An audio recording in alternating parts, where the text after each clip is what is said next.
Je suis Étienne Kwame de la Côte d'Ivoire. Les éléphants, c'est notre emblème. Voilà. Je suis à Yamoussoukro, là où se trouve la basilique, la deuxième dans le monde, la plus grande d'ailleurs. C'est une fierté pour moi.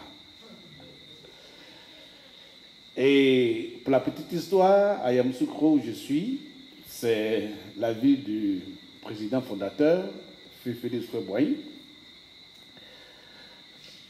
Quand il y a un problème, il y a des troubles, tout le monde court pour aller à la basilique. Comme quoi, la basilique, c'est un symbole de paix. Et ça a été tellement trop que les animaux de Yamoussoukro ont fait la remarque.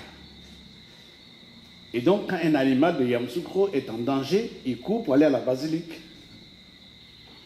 Et on a fait venir un chat d'une autre ville, à Yamoussoukro, et le chat se comportait mal, et on l'a pris, on l'a mis en cage, 2 semaines sans nourriture. Quand il est sorti, il avait tellement faim qu'il fallait trouver quelque chose à manger. Et il cherche, il trouve une grosse souris, l'occasion où jamais il faut être rassasié. La souris est de Yamoussoukro. Et donc on sait que quand on est en danger, on va à la basilique. La souris prend la route de la basilique, le chat derrière, et moi je la suivais pour être témoin oculaire, pour pouvoir vous raconter l'histoire. Arrivé devant la basilique, la souris s'arrête et dit au chat, ici on pratique l'amour et le pardon, donc laisse-moi tranquille. La souris répond en disant, c'est aussi qu'on mange le corps du Christ. Seigneur, bénis ce repas.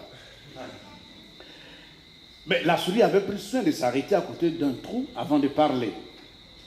Et quand le chat a démarré, lui, elle est entrée dans le trou.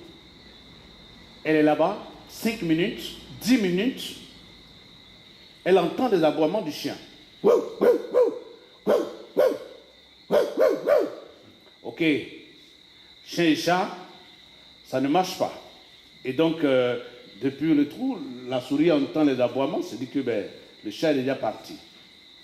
La souris sort, le chat l'attrape. Mais tu fais quoi encore là? Il y a un chien qui est passé par ici. Il dit non, ce n'est pas un chien, c'est moi. Mais depuis quand tu aboies? Il dit mais non. Les temps sont tellement durs qu'il faut apprendre à parler beaucoup de langues.